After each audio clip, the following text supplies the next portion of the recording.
William Morgan is probably one of the most, I guess you could say, colorful characters in Genesee County, Western New York history. William Morgan was born in 1774 in Virginia. When he was young, he was apprenticed as a stonecutter, and he worked in places in and around Richmond for years. Later on, during the War of 1812, he was part of the group that took New Orleans with Andrew Jackson.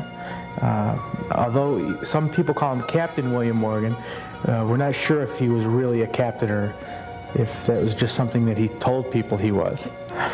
He was married in 1815 to a woman much younger than him. The family didn't agree with the marriage, so William and his young wife, his wife was about 17, and he was probably close to 40 at the time. The family said, "Oh, there's somebody else robbing the cradle," and from that point on, his wife was estranged from her family, and they decided to take off and go north to New York City. Morgan moved his family around often from city to city, working as a stonecutter, until they eventually ended up in Batavia. It was in Batavia where Morgan met a man named David Miller. Well, there's great curiosity and not a whole ton of agreement about what the Masons are. Like any fairly private society, you would probably have to be a member of the Freemasons to know exactly what's going on. It's safe to begin by saying that the Masons are a private society, which in the 20th century is largely fraternal, but in past years they have been associated with political action. Probably a central feature of the Masons is their initiations, and there is probably some mysticism at the heart of these initiations. There is probably mysticism at the heart of Masonic philosophy. The Masons are interested in sacred architecture and in a general pipeline of European mysticism, which we sort of nickname the Hermetic Kabbalist tradition. The Masons may have begun in the Middle Ages as sort of an architectural outfit, possibly traveling bands of architects who helped to build the cathedrals. It became a fraternal order probably around the late 1600s. It became something sort of associated with the aristocracy, upper middle classes, and in the 18th and 19th centuries, just about anybody who was anybody, particularly in the United States, was a Mason. And so Morgan attempts to become a member of this group. William Morgan met a man by the name of David Miller. And David Miller was a printer in Batavia.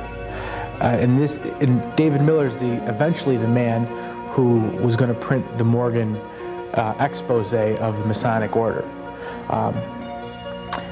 Now, Morgan didn't become a Mason in Batavia because he had those loose lips and he told a lot of stories.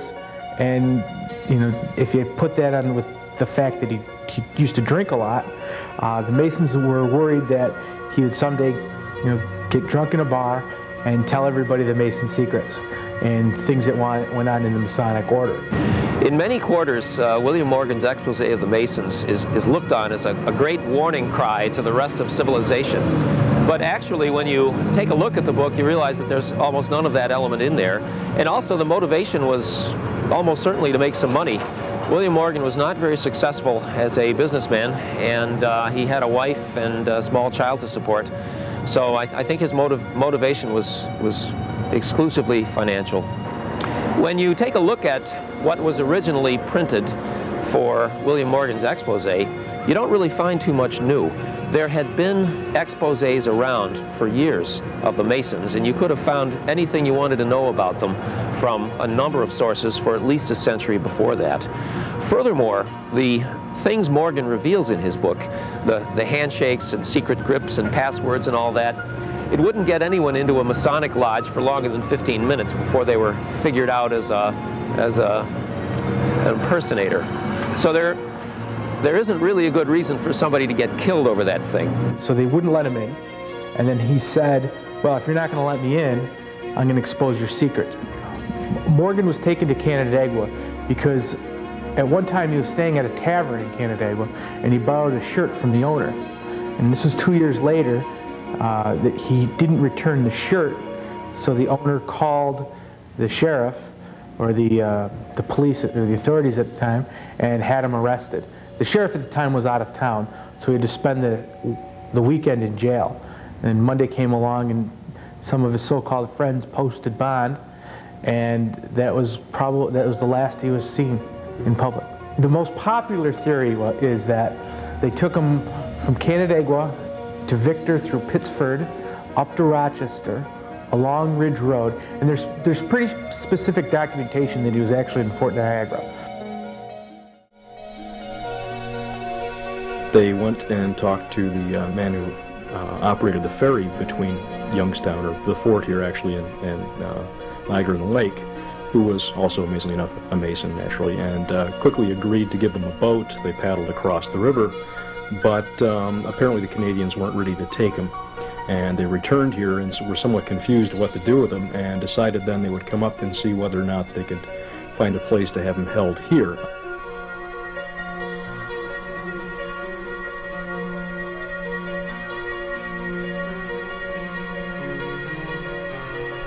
As it happens, Colonel Jewett, who was the caretaker here, who lived with just his family and some servants, was also a Mason, and readily agreed to keep him prisoner for the time being until they'd worked out what was going on. There was a new lodge being opened up upriver in Lewiston, I believe, at that point, and so they were going to have some consultations and decide what to do with him. Lewiston's Frontier House, which is now a modern McDonald's, is one of the legendary stops of William Morgan on his coach ride to the afterlife.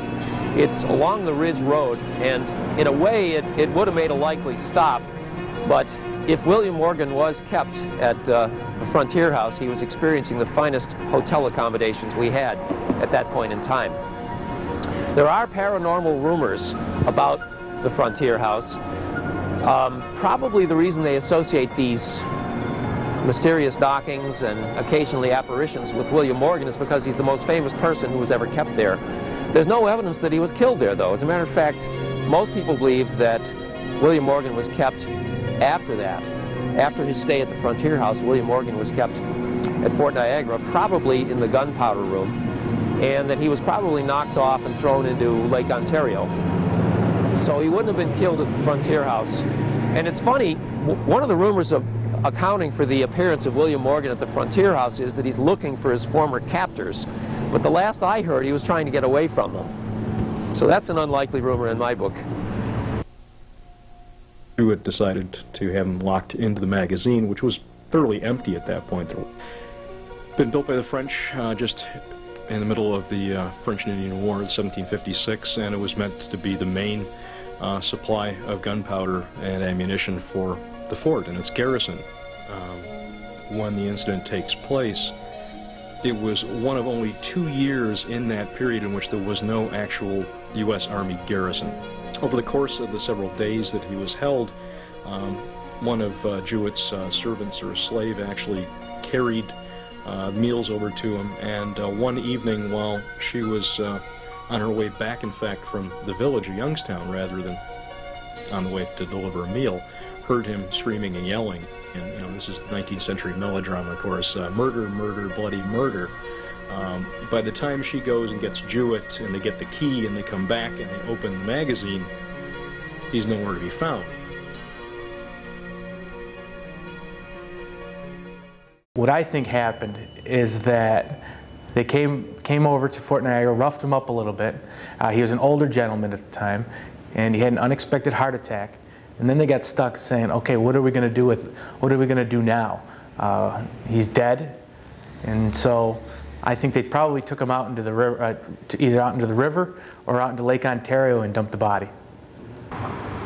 One of the most curious aspects of the William Morgan case is how much the entire United States blew up over the evidence, the possibility of a scandal involving the secret societies.